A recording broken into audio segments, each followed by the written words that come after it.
welcome everybody to the Monday edition of the Daily Cheat Sheet. Hope everybody had a great weekend. Obviously, a lot of people in America did not with what happened in Texas. It's horrifying. And Golan, obviously, this is a terrifying thing, especially if you're a parent. What happened? Obviously, I'm more concerned for the families and the people that lost loved ones. But in reading the responses, this is sickening. And we know she isn't alone in this thought, because we know during the last event, people wouldn't help Trump supporters. I believe it was in North Carolina. FEMA came out, that woman that got fired. And you have a doctor just saying the same vitriol, and gratefully she's been suspended and fired. But this is the responses, and I'm like, what the hell is going on? I mean, there's very little to say. That is pure evil. You know, this woman is not only a human being, that should be enough, but she's a pediatrician. So that's someone whose job it is to protect children. So it makes it even worse, and I already thought it was at the basest level it could get. This woman actually tweeted that those people, kids as well, got what they voted for because of Trump. It genuinely is the most egregious version of Trump derangement syndrome, when you are wishing harm and ultimately death amongst people because they didn't vote the same way you voted. What the hell is wrong with people?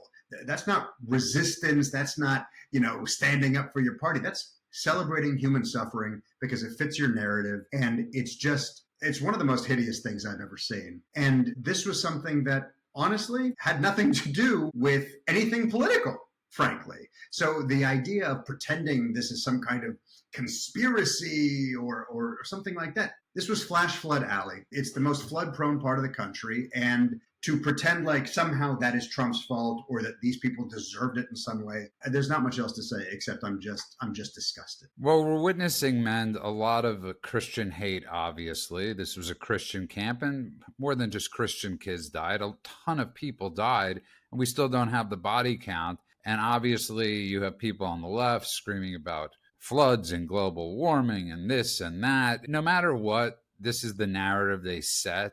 But I look at something like this. I look at this doctor, and we've discussed this on our show. Know your doctor. Really know your doctor. I'm a big proponent and advocate for being in line politically with my doctors, because I'm scared to death of seeing somebody that might think differently than me, man. The fact that this lady was a pediatrician, it's alarming. It's scary. These people are demented. They're really, what do you say? It's not like the country is getting healed. It's not like these people are coming together. Even on a day like 4th of July, where it's supposed to be about just being Americans, she's victim blaming, and these are children. It's heartbreaking. It's gut wrenching. They would love to tie it to Doge and the Doge cuts. But the fact is, as Golan, so accurately stated, this is flash flood alley, where 10 years ago, there was another flash flood. The river rose 26 feet in just a matter of a couple of hours. I think 10 people died in 2016, same area, same flash floods. It's tragic that there was a summer camp with little girls, a Christian summer camp with little girls in their bunks. And at 4 or 5 o'clock in the morning, the water just started rushing through. I mean, I heard a story of a dad who had to break a window to save his family. And he wound up dying because in breaking the window and saving his family, he severed his arm so severely that he bled out. I mean, it's heartbreaking and tragic, and it should not be politicized.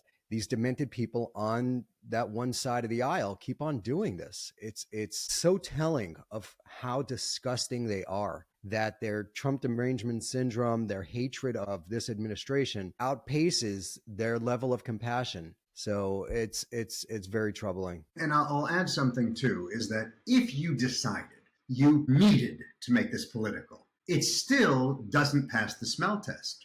These so-called cuts weren't even finalized yet. You're talking about the National Weather Service, and there's another organization, I can't recall what it is, but both of these are the two that people are blaming on Trump and on Doge and all of that.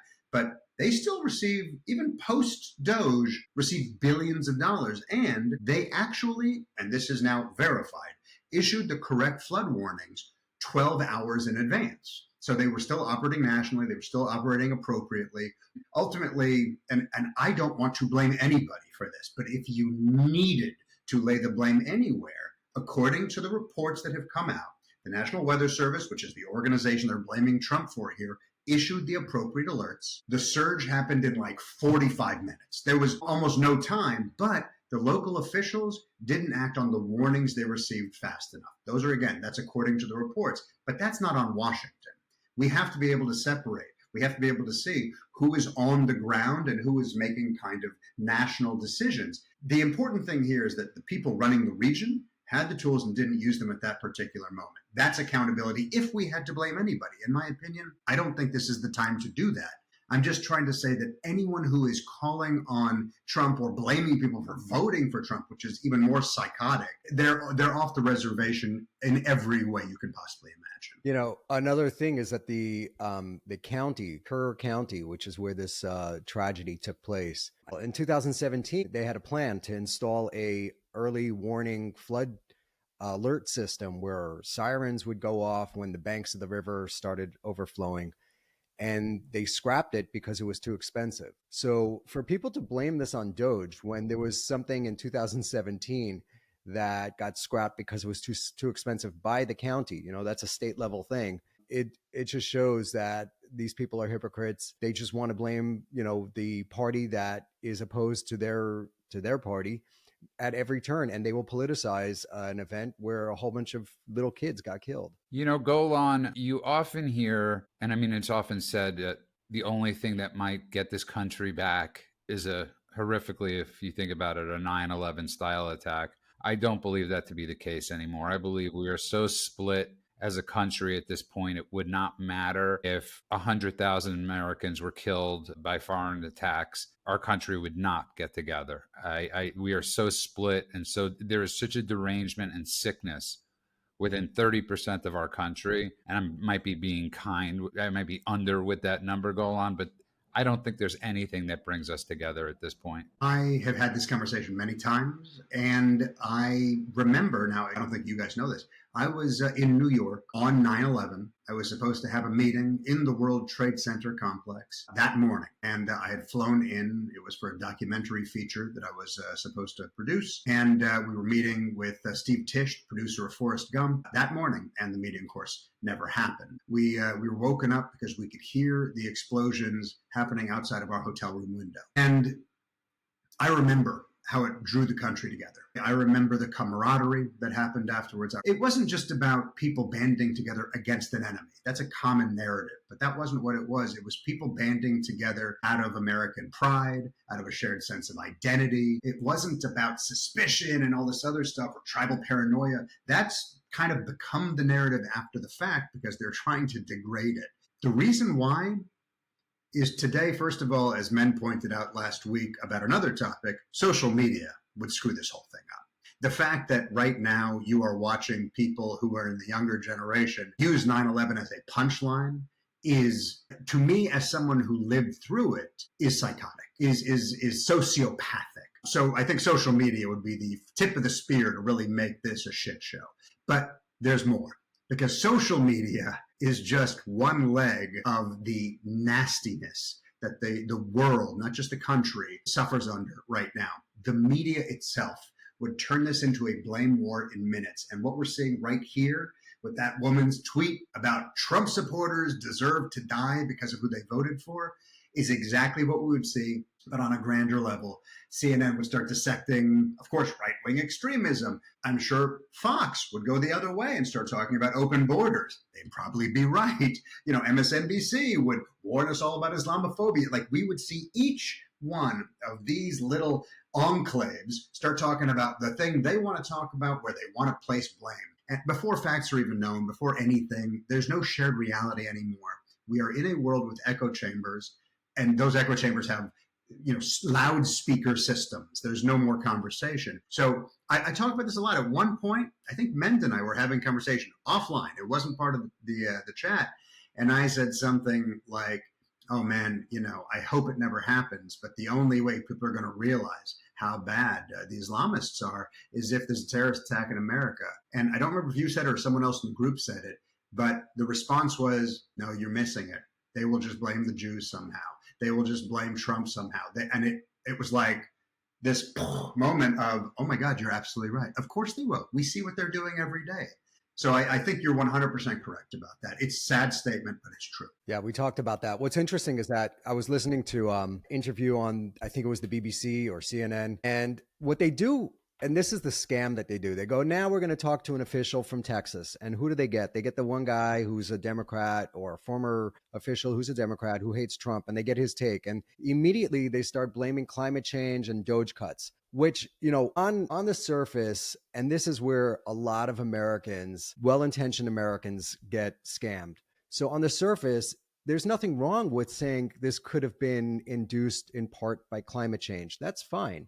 But they have an agenda, and their agenda is this. They want to charge countries like us and make us pay countries like Bangladesh and Pakistan or whatever for climate change. That's where it gets hokey. So if climate change was really a thing that's affecting all of us and we're all in the same boat, you would not allow someone in the boat to continue drilling holes in that boat, which is what they're doing. So they gave China, India, Pakistan, all the developing nations, they gave them a pass. And they said, you could still continue to pollute. You could still continue to build coal-fired power plants. And they're doing that. China built more coal-fired power plants over the last 5 years than they did in the previous 25. So they're ramping it up. While we are told not only should we not be using our coal-fired plants, which are dirty and they spew out a lot of toxic stuff, they want us to stop using our natural gas power plants, which is what we use to reduce our climate emissions by 50% over the last, whatever it is, 25 years.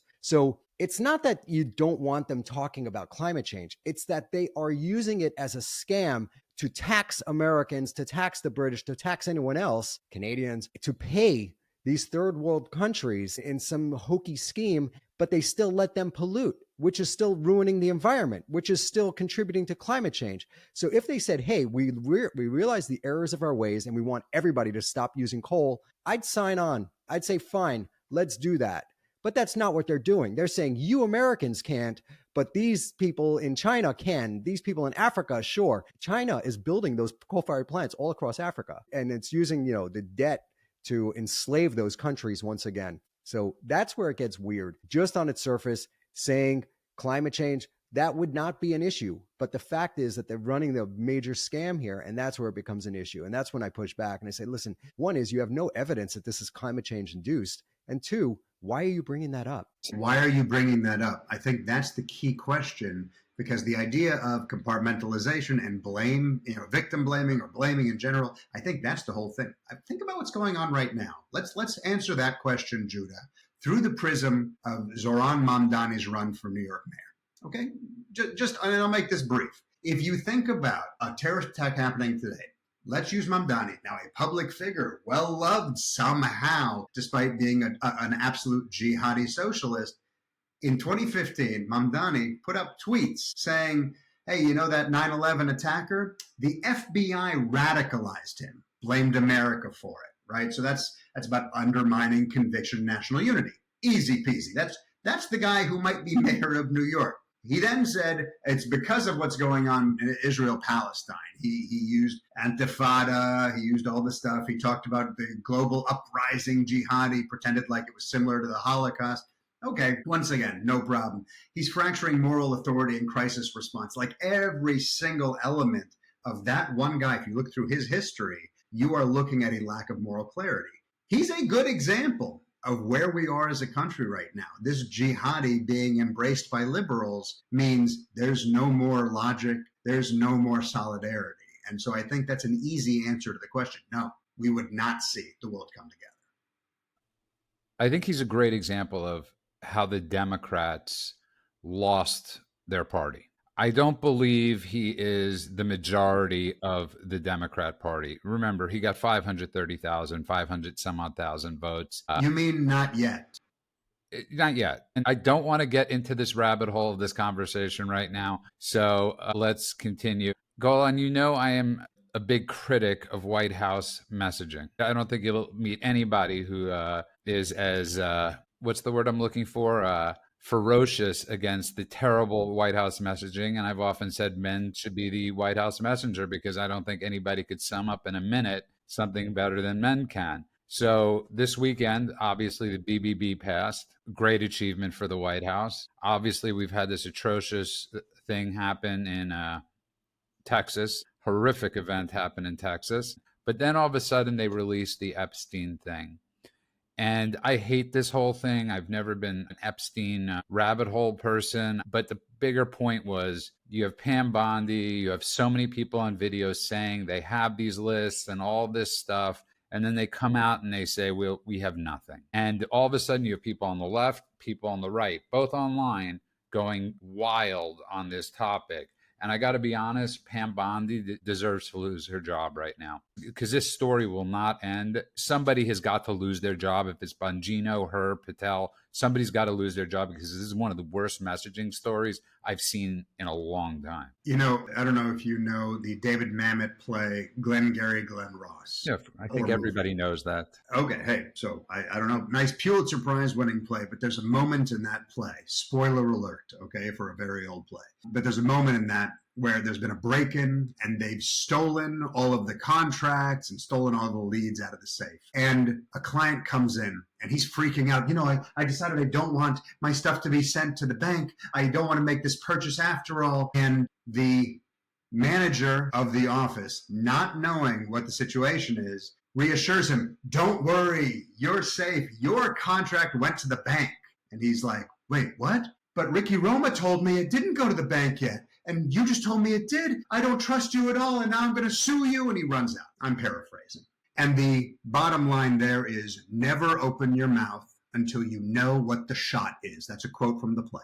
I feel like that's what happened with Pam Bondi here. Is not that she lied early on, was that she had no idea early on. And she decided to shoot her mouth off, not even necessarily in a vitriolic, like negative way. I think she was trying to show some authority and also trying to take a little bit of the, hey, I'm large and in charge here. So she started talking, oh yeah, no, your contract went to the bank. We've got the lists. We're going to take care of all that stuff. You'll see, you'll see. And I don't think she had a single clue because maybe it's true that there are no lists. I mean, it seems like the DOJ just went through an entire investigation. This is their conclusion. So now we have to question, is it true that there is no list now? And what Pam said earlier was just talk, talk, talk. And all the other people who parroted it were talk, talk, talk. And now we're like, okay, remember that thing I said? I actually didn't know what I was talking about. How do you spin that?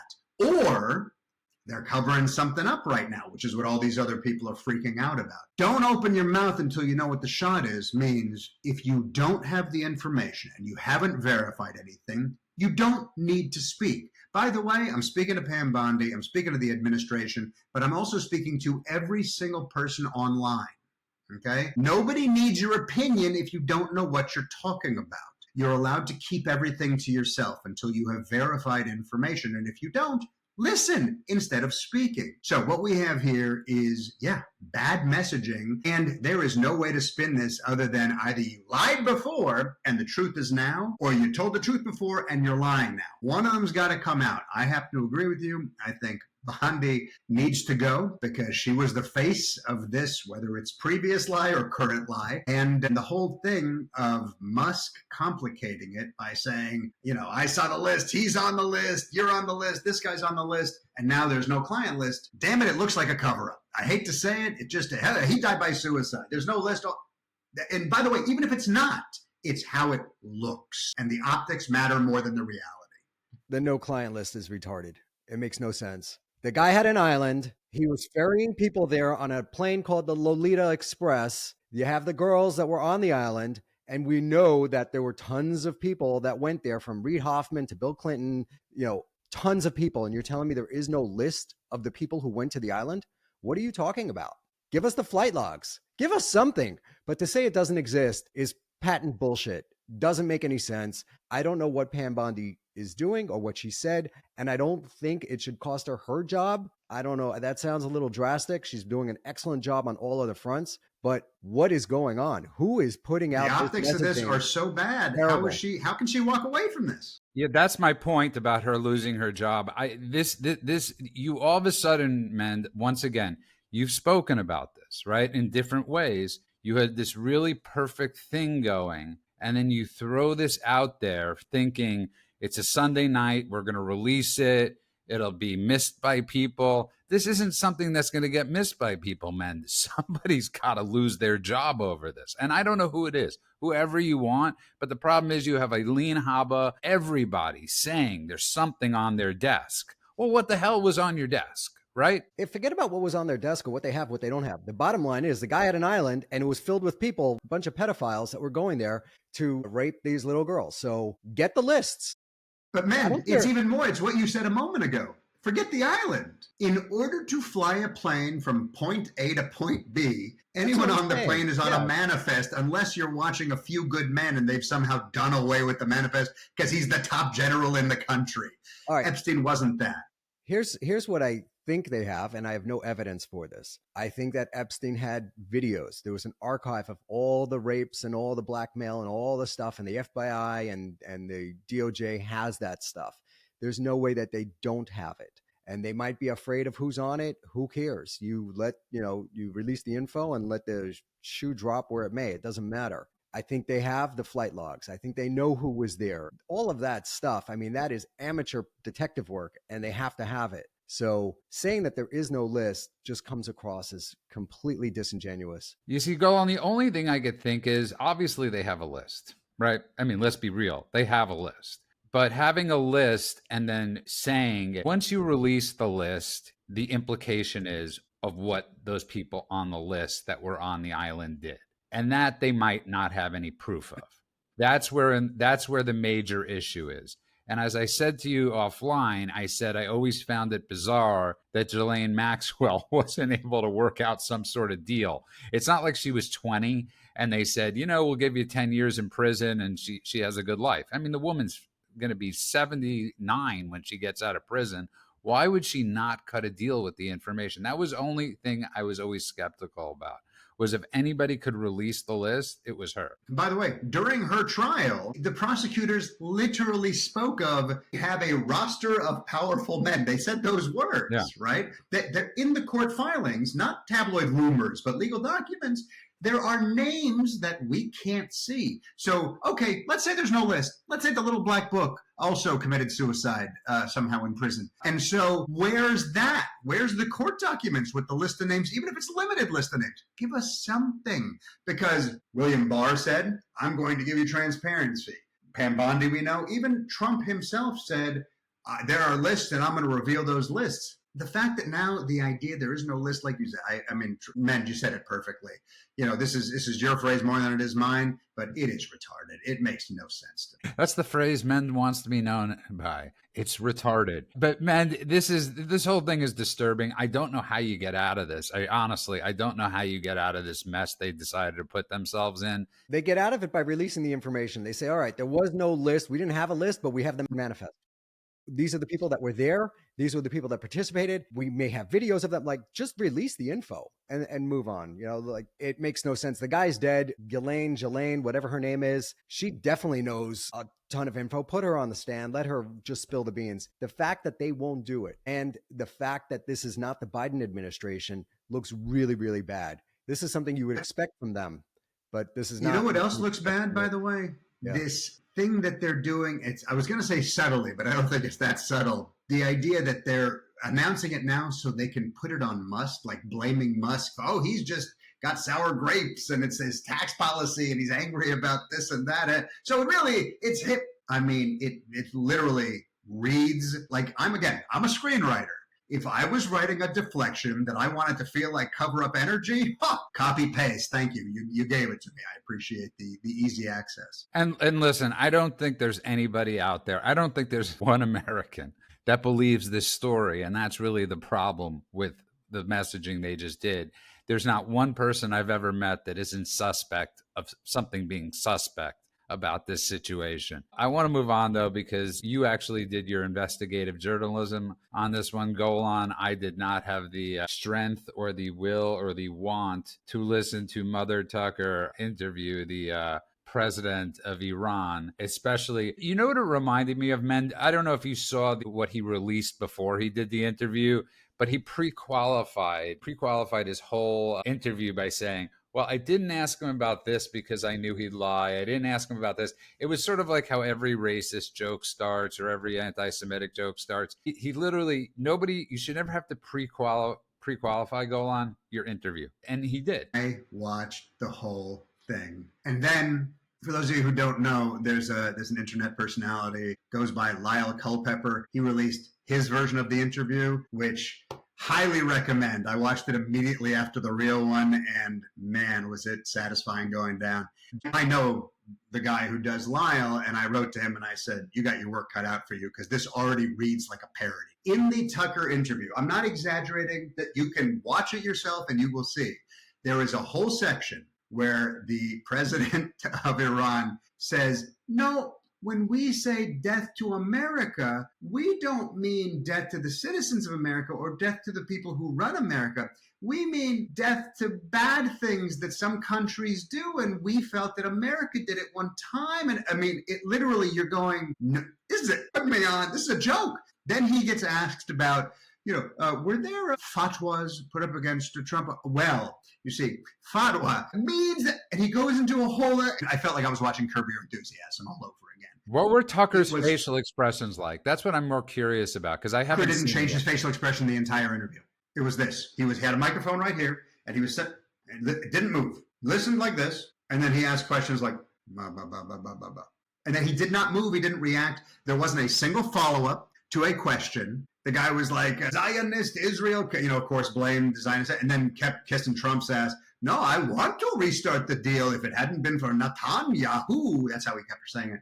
And he kept I'm not exact. It read like a Saturday Night Live sketch of a Tucker Carlson interview of the president of Iran. It was unbelievable. So he would ask, like, have you ever wanted to assassinate Trump? And he was like, what? Like, everything was ridiculous and turned up to 11. It was like the Spinal Tap of interviews. It was genuinely unbelievable. And the fact that there wasn't a single follow-up question, the fact that there wasn't any pushback to anything that was being said, every piece of propaganda, every line of bullshit, that was just with a straight face being ladled into, gullible viewers' mouths. It was just, okay, cool, no problem. Whatever you say, man, no problem at all. It was like product placement for Iranian propaganda. It was actually kind of amusing to watch. And my wife said at one point, what are you looking at? Because I had like the headset on and a little half smile on my face, just shaking my head and laughing. And she thought I was watching the Lyle Culpepper one, but I was watching the real one.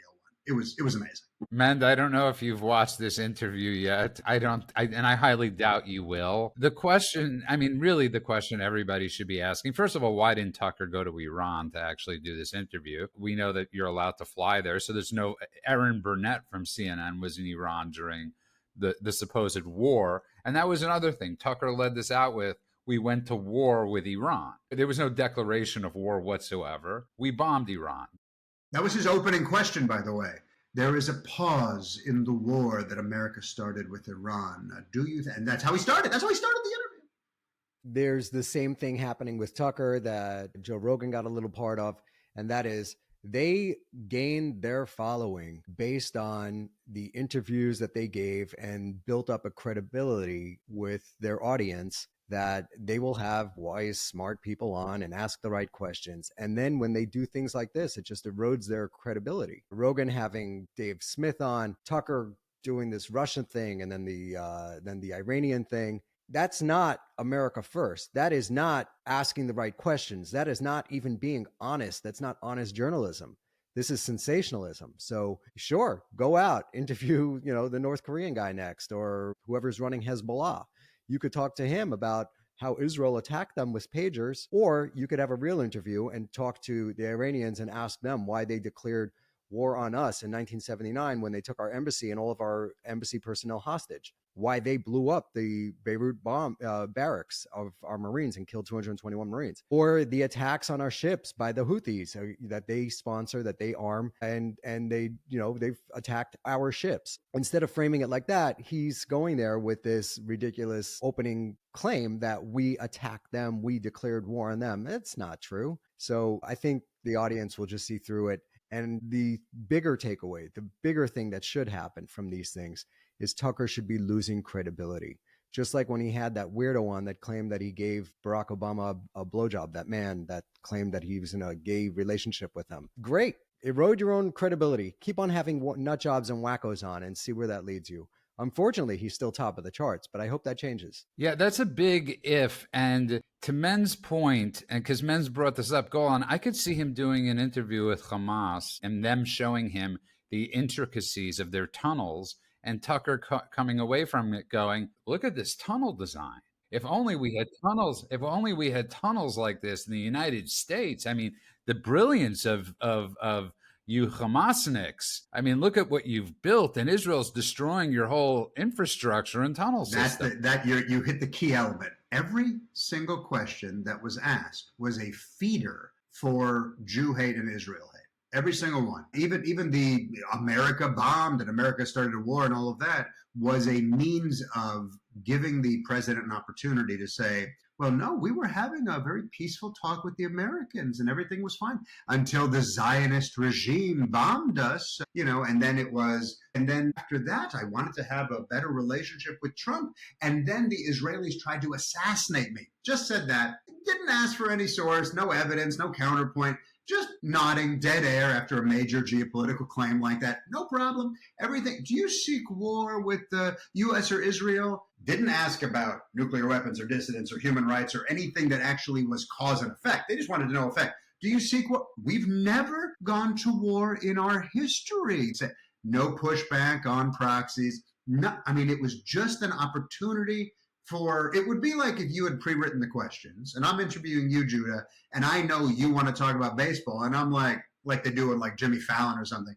And I'm like, so what is there to talk about? You like any sports? And you're like, actually, I like baseball. It's like, oh, what a coincidence that we happen to be talking about this thing that we pre-wrote 5 minutes ago. It was just an opportunity to take down Israel as much as possible and to pretend like we are the most peaceful people. Our nuclear program is just about information and just about energy, and everything was exactly what we know Iranian propaganda to be. Mend, I want to ask you a question because you're in this world more than most. Is there a way, each of you, I'll include myself, when we post, we try to craft a good thought into our posts. We're not just commenting on certain things. Sometimes we'll comment, obviously, but we put a lot of work into what we post, Mend. Are we so past that? Is everything just reactionary? Are we putting enough into original thought anymore? It seems like we've lost the idea of people having original thought, and it really frightens me. It's a lack of creativity. It's a lack of critical thinking, man. But when you look at so many people, all they're doing is retruthing, reposting, redoing this. Nobody's coming up with anything original or thought, because maybe, men, they think it's going to be boring. And that's a frightening thing. Moved into clickbait journalism. So you see it coming from the top down. The biggest institutions out there, Reuters, BBC, CNN, all of them are just doing sensationalism journalism. It's just whatever gets the most clicks. They're just trying to get it in because it's all funded through ads. And then you have these startups like the Free Press with Barry Weiss, or you have Matt Taibbi or Michael Schellenberger. They're all on Substack. And that's where you're getting truth. So most boomers are still getting their information from, traditional media outlets. But most kids these days, the younger generation are getting it straight from the source. And you're seeing a major swing towards conservatism. You're seeing a lot of youth turning back to religion. Christianity is all of a sudden surging in the States. It's because the other side didn't provide anything for them. All they had was grievance, the grievance Olympics, as Golan stated the other day. So that is their religion. Their religion is to just be mad about everything. They're mad about the election. They're mad about Black Lives Matter. They're mad about Gaza. They're mad about the ICE deportations. They're just mad. They're just always forever angry and mad. And what's funny is I saw a Bernie Sanders in the UK getting berated by some protester because in Ireland. Yeah, it was in Ireland. Great. Bernie wasn't woke enough for them. You could be woke. You could be the token woke. I mean, it doesn't get more demented than Bernie Sanders, and he wasn't enough for them. which is what happens every time. They chop off all the heads and you're with that witch hunt and you run around and you burn down the house with your tiki torches and then they come for you. That's the way. By the way, interestingly, men, the same time that Bernie Sanders was being berated as a Zionist in Ireland, the same thing was happening on X. Jeremy Corbyn was being berated as a Zionist on X. That's so great. We've gotten to the point now where the most Jew-hatery Jew haters now are being called Zionists. Like, we got to go even further. So I guess the only people that aren't Zionists are the guys that are, burning Jews alive in Colorado. Like, I don't understand how much further you have to go than Corbyn and Sanders, for God's sake. Yeah. I saw Mandami also got called out by some protesters in New York. And that guy's as woke as it comes too. I mean, he's not even a communist, as they call him. He's a scammer. He's a fraud. That's where he's a psychopathic fraud. That's where it gets dangerous. When New York City, might be led by a psychopath who's a fraud, who happens to be an Islamist. And he was being called out because he said that Israel had a right to exist. That was way too much for his supporters to accept. Which was clearly lip service anyway. Wait, I got to say one more thing about the interview with the president of Iran before we get off that topic. I don't want to forget this. The joke that no one is saying out loud is that the president of Iran doesn't matter at all. Not to Iran, not to the world, definitely not to the Ayatollahs. He's not an actual leader. He's a spokesmodel. It's like the president of Israel. People don't realize it, right? Exactly. It's worse than that. Because in Iran, everything is run by the supreme leader and everything else is tokenized. And the supreme leader, in order to protect his position, invented a new army, which is the IRGC, which is separate from the Iranian army. It's a whole other army. And that is to protect him from the military leaders that might coup him one day, which they would have. I mean, this guy's been in there since 1980. He's been there for a long time. He's 90-something years old, and he's batshit crazy. He's 86 years old, and obviously, no. I mean, to Men's point, he's 100% correct. But I just want to finish this up because I just want to get your quick take on this, because I was wormholing on YouTube this weekend, and somebody brought up something about, I feel like we're really in a time where we've lost creativity. We've lost original thought. And I know I brought this up a few seconds ago, obviously with movies. I think the biggest reason Taylor Swift does so well is because she actually has lyrics in her songs. Are we so far away from this? There is no more conversation. My point is, if you're just simply out here like us having a conversation, are we just dead? Are we just dead? Do we not exist unless we come out with something as insane as saying, Tucker and Anderson Cooper have a love child in Zimbabwe who's shadow talking about the clickbaitiness of the world today, right? So the idea that ideas don't break through, the idea that clickbait breaks through, shock breaks through, rage and anger breaks through. You're right. I mean, there's no other way to put it.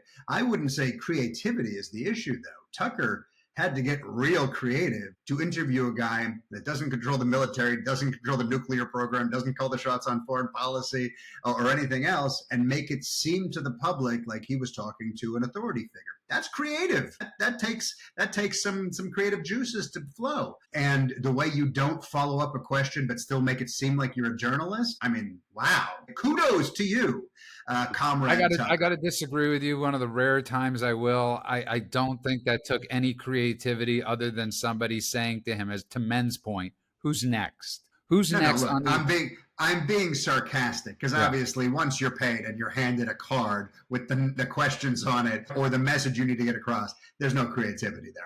I'm being a bit facetious. But in all seriousness, yeah, we are in a world now where if you are not doing something that is shocking, not saying something that is going to melt people's brains, true or false, right? You're not breaking through. One of the things that's really interesting, we talk about this because we have a podcast, and our long form podcast does okay. We're ranked very nicely. We're the number one podcast. Number one.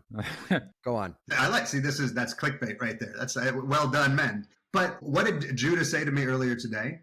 Short content gets lights on fire way more than long content. Why? Because it's just a quick snap. You don't have to sit and digest it. It's just right into your eyeballs, whatever information I want to just inject. And what do you think? Every one of these podcasts, that's a top podcast, the Joe Rogans and every other one, they do clips, right? Ben Shapiro does, all of them do it. They do clips. They do the clips that are the most, talk abouty, clickbaity kind of clips you can imagine. Those are the clips that draw people in more than watching the whole hour-long show or watching the whole 3-hour conversation with Rogan. And that's the stuff that they're just looking to pull the most shocking moment or the phrase that's going to make people's eyeballs roll back in their head. I call it the trailerification of information, because you can take a 2-hour movie that is a piece of garbage, but you can always find 2 minutes of awesome in that movie. Just you know what? I'm gonna disagree with you, because have you seen the trailers lately? Okay, I mean, I've been saying. Wait. Hang on. I'm going to push back on your pushback, because the fact that right now they're doing it poorly doesn't mean that if you hand it to someone like me who actually knows how to edit a trailer really well, I wouldn't be able to find 2 minutes out of context. This shot of someone running, cut to another shot that's not connected to it, and make it seem interesting. I can always do that. There's always 90 seconds to 120 seconds of something cool in a pile of shit.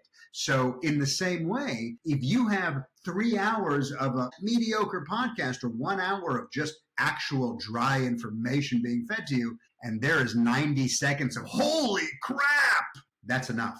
And so that's the stuff that lights the world on fire. You're absolutely right. So, Mend, I want to go to you with this on Musk. And I posted that Musk has left the orbit. I mean, literally, I really think this dude has left the orbit. A lot of people forget that in 2016 and 17, almost immediately after Trump took office, we lost the Drudge Report. Drudge decided to totally shift gears. I don't actually believe it's Drudge. Most people think Drudge Report actually finally sold, because when you go to the site, it's totally different. There are firewalls up and paywalls up and all that jazz. But we lost Drudge immediately, and Drudge had a lot more power, especially in America, politically, than Elon Musk does. And I really think Elon Musk is overplaying his hand. I think he's believing he's in this Twitter realm or X realm or social media realm of overinflating his importance. If he wants to start another party, knock yourself out, spend hundreds of millions of dollars on it. I just think it's a waste of time. The party that he's starting, the American Party, is only going to peel people away from the Conservative Party. So from the Republicans, there's not a single Democrat that's going to, wake up and say, oh, I want to join Musk. They hate Musk. So what is his goal? I have a hunch that he thinks that he could get some seats in the House and the Senate, and then the margins are so slim that they're going to have to come to him, and his candidates are going to say that you got to cut the deficit and you got to do the things that Musk wants done. And because that they are the tiebreakers, they'll have an outsized influence on U.S. politics. Will it work? I don't know. He's got a lot of money. And it seems like he has a lot of time on his hands. So let's see what happens. I think it was foolish to do that. I think he should have stayed within the party. He had a prominent role. I mean, this guy had the ear of the president. And that's what I said originally when he started going down this path.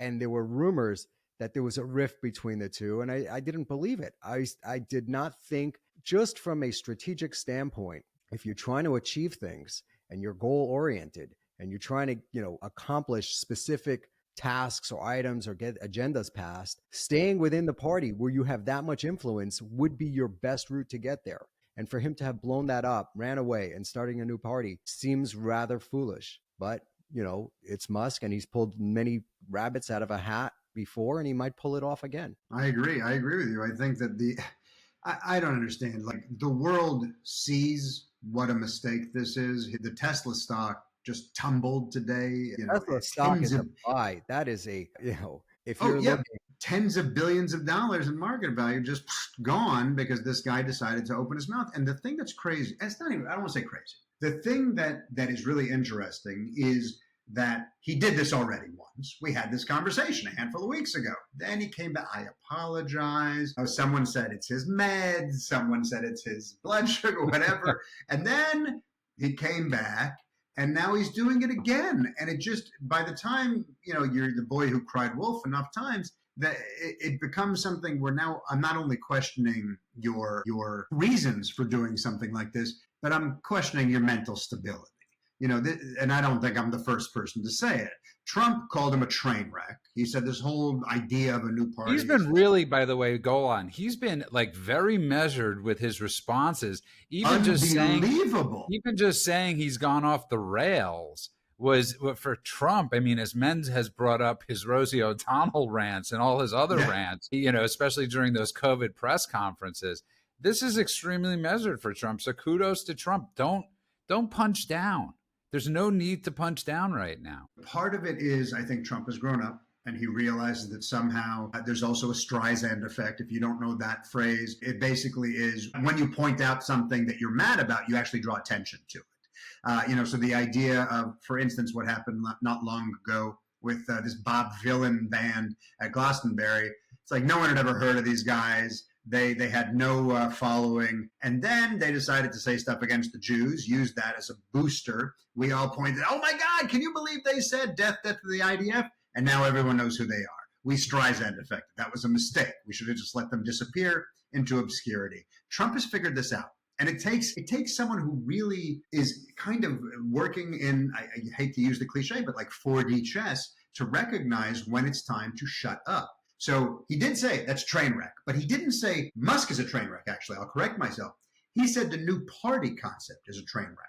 He called it some like a clumsy wedge that will split voters, as Men pointed out, and all of that, dilute the conservative movement, which he's right about. But he didn't go after Musk, partially because he doesn't want to lend credence to the conversation, and partially because he recognizes, I assume, that Musk is not mentally okay right now. And whether that is a temporary thing or not, how many times are you going to welcome the guy who's off the rails, using Trump's terminology, back into your house? So, yeah, I think they're done now, but I don't know if this party is actually going to get off the ground in any substantial way. Well said, both of you. To close up, though, I really think we should have in our prayers everybody that is in Texas. If you could donate. So far, the death toll is 89, including 27 missing from Camp Mystic. This is a horrific thing. Even if it's $1 to donate to these people who are going to need everything. They're going to need housing. They're going to need financial support, mental support, everything. People, please give. And as Mend has brought up so many times, that's who we are as Americans. We're giving. And we're giving no matter what party they are. I don't donate to somebody in need because of their politics. I donate to somebody because they need help. We donate because we love people. I want to remind everybody, download us on Apple. Don't forget Spotify. And also, you can find us on Substack at The Daily Cheat Sheet. Of course, you can find us on YouTube at The Daily Cheat Sheet. Instagram, The Daily Cheat Sheet, where Golan and Mend have some amazing clips up. None of me, of course, because I have nothing amazing to say. Actually, Judah, today's post on Instagram is of you. And also on X at TD Cheat Sheet. X, that's TD Cheat Sheet. You could also follow us on Truth at The Daily Cheat Sheet. So follow us on all those places. On that note, I want to wish everybody a good morning, afternoon, and night world wherever you are. God bless you.